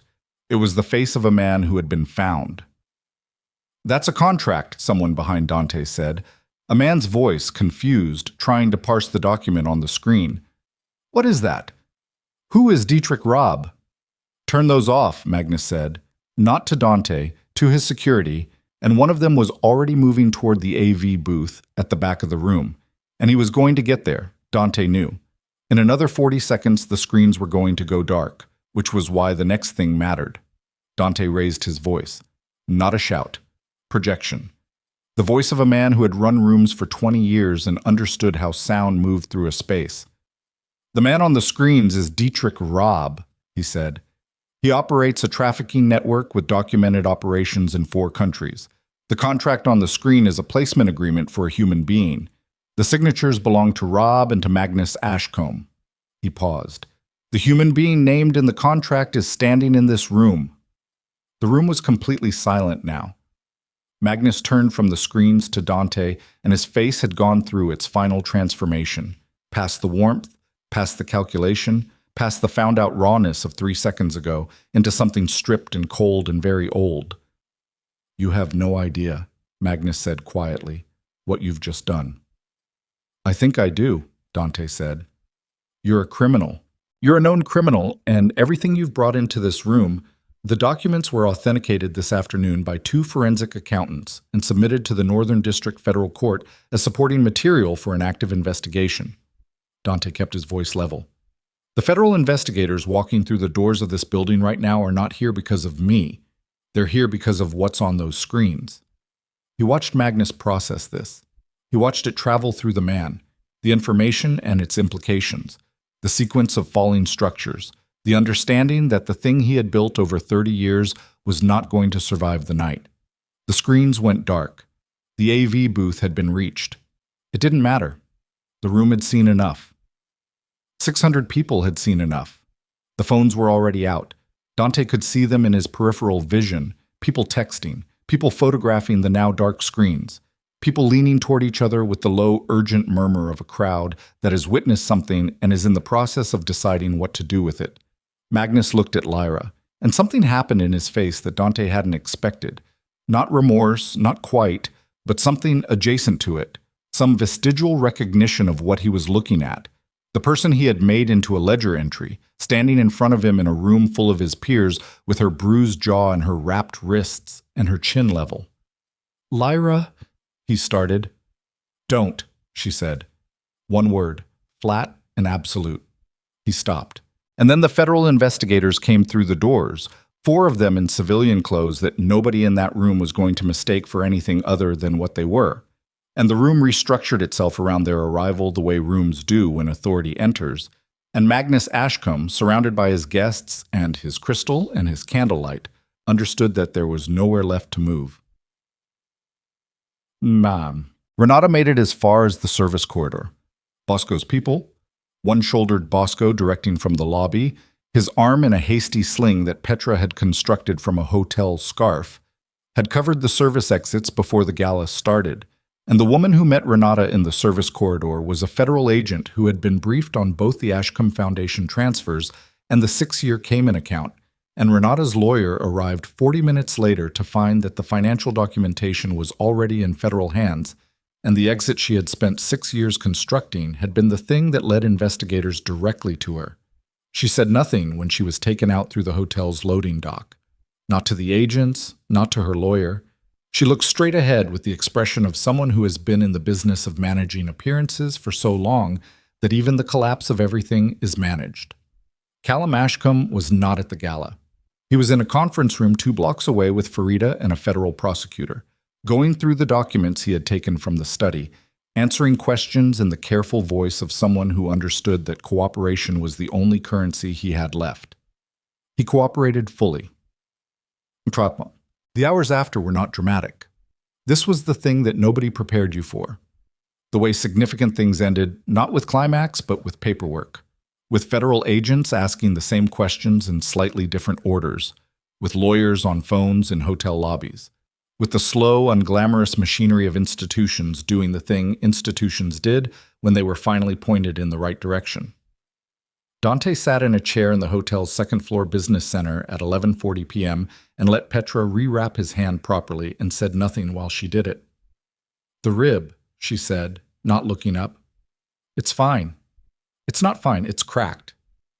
"It's cracked," he agreed, "not broken. There's a difference." She gave him the look she gave people when they were being professionally unsatisfying and moved on. Lyra found him there an hour later. The gala was long over. The ballroom was being cleared by hotel staff who were doing it with the muted efficiency of people who understood they were tidying up after something significant and had the professionalism not to discuss it. The federal investigators were gone with Magnus, who had been taken from the ballroom with the specific quietness of a public arrest that nobody wanted to be more dramatic than it needed to be. She sat in the chair across from him. She looked tired in the way of someone who has been running on something other than sleep for days, and has now very suddenly used the last of it. "Rab," she said. "Federal warrant issued an hour ago," Dante said. "Interpol notified. He won't move far." She nodded slowly.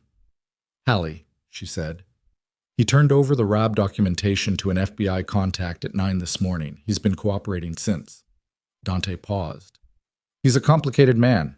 "Oops, most men are," she said. She looked at her wrapped wrists, turned them over, turned them back. A habit that she probably didn't know she had developed. "The foundation," she said. "The Ashcombe Foundation. There are programs. Real ones. Kids who... Farida is working with the AG's office to separate the legitimate charitable operations from the financial structure," Dante said. "It's not going to be fast, but it's possible." She nodded. "Callum," she said. "Cooperation agreement. He'll likely avoid prosecution. What comes after that is a different conversation." "Yes," she said. "It is."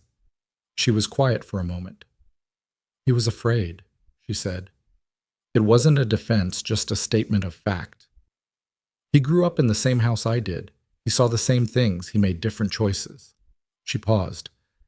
"I used to think he was weak. Now I think he was just more invested in the structure than I was, because the structure worked better for him." "It does that," Dante said, "for some people." She looked at him. "You said that first night that the reason you helped me was because my situation had become adjacent to yours." "I did," he said. "Was that true?" He thought about it. It was the kind of question he would normally deflect, not because he didn't know the answer, but because the answer wasn't simple, and simple answers were the ones you could say out loud without cost. "It was true when I said it," he said. "It got less true as we went." She considered this. "You lost 2 people on that rooftop," she said. "Bosco's shoulder, the contact who burned us. You spent 17 hours in a situation that brought federal attention to your operation in ways that are going to take months to manage." She paused. "Your lawyers are going to tell you this was a disaster." "Farida already told me that," he said. "This morning." And I told her I knew." Lyra looked at him for a long moment. "You're not going to explain it," she said. No, he said. She looked at her hands again. The clinic, she said quietly. The diagnosis. Delusional disorder with paranoid features. She stopped. There are other women. I know there are. People who passed through that household, through my father's world, who signed documents and then disappeared into... She stopped again. Someone needs to go back and look. Claire is already building that case, he said. She has 3 names from the last 4 years. She's looking for more. Lyra nodded. I want to help with that, she said. Not as a victim, as someone who knows how it works, how he worked. The language, the mechanisms, how he built the structure. She looked up. I know it better than anyone. I know you do, Dante said. The business center was quiet around them. The hotel had gone to its late-night register, distant and muffled, the building settling into the small hours. I need to ask you something, Lyra said. Ask. What happens to you now? He looked at her. It wasn't the question he'd expected. You just walked a federal investigation into a room full of your city's establishment class, she said. You put your name on all of this. Magnus's lawyers are going to spend the next 2 years trying to find ways to make you the story instead of him. I've been the story before, he said. This is different. Yes, he agreed. It is. She was looking at him with the same careful, assessing attention she'd turned on him in the back of his car the first night. The look of someone trying to determine whether the thing in front of them is safe. Are you going to be all right? She said. He looked at her for a moment. I don't know yet, he said. It was the honest answer, and he gave it to her because she had earned honest answers. She nodded slowly. Then she did something he didn't expect. She reached across the space between them and put her hand briefly over his wrapped one. Not grasping, not clinging, just present, the way you put a hand on something to confirm it's real. And then she withdrew it and stood up. I'm going to get some sleep, she said. You should, he said. She moved toward the door. At it, she stopped. Didn't turn around. The first night, she said. In your car. I said, please don't send me back. A pause. I've been thinking about that, about what I was asking for. He waited. I wasn't asking to be saved, she said. I don't think I knew that at the time, but that's what it was. She paused. I was asking for enough room to save myself. He looked at her back, the set of her shoulders, the wrapped wrists at the end of her sleeves. You had it, he said. She nodded once, and she walked out, and he sat in the quiet of the business center and let the silence settle around him and breathed through his cracked rib and looked at his wrapped hand and thought about nothing in particular, which was the thing his mind did when it was processing something it wasn't ready to put into words. Months moved the way months do, steadily and without drama, one thing giving way to the next. Magnus Ashcombe was indicted on 11 counts, the most significant being the trafficking conspiracy, for which the Robb documentation provided the federal prosecutors with precisely the direct evidentiary foundation they needed. The trial date was set. He made bail, which was expensive and conditional, and came with a monitor on his ankle, and he moved into the Erie Street condo that Renata had not been living in since the night of the gala, and he became something the city observed from a careful distance. Renata pled to 2 counts related to the financial fraud and 1 count of conspiracy in the attempted assault, in exchange for cooperation with the broader investigation into the foundation's financial practices. The 6-year Cayman account was seized. She moved to a smaller city and a smaller life, and was not, as far as anyone could tell, unhappy about the smaller life in the specific way of someone who had spent years maintaining a large one and found the maintenance exhausting. Dietrich Robb was arrested in Vienna 4 months after the gala, extradited on the Interpol warrant, and brought to the Northern District of Illinois, where he became the center of a federal case that spread considerably wider than the Ashcombe connection, and that Claire Vaux joined as a cooperating civil attorney representing 3 of Robb's prior victims, whose cases had never been formally acknowledged. Callum Ashcombe received a cooperation agreement and no criminal charges and moved to the West Coast, which was far enough. He sent Lyra a letter in the 3rd month. She read it twice and put it in a drawer and didn't respond for 6 weeks, and then she wrote back, 4 sentences, And that was the beginning of something that was going to take a long time and might not fully arrive, but was at least in motion.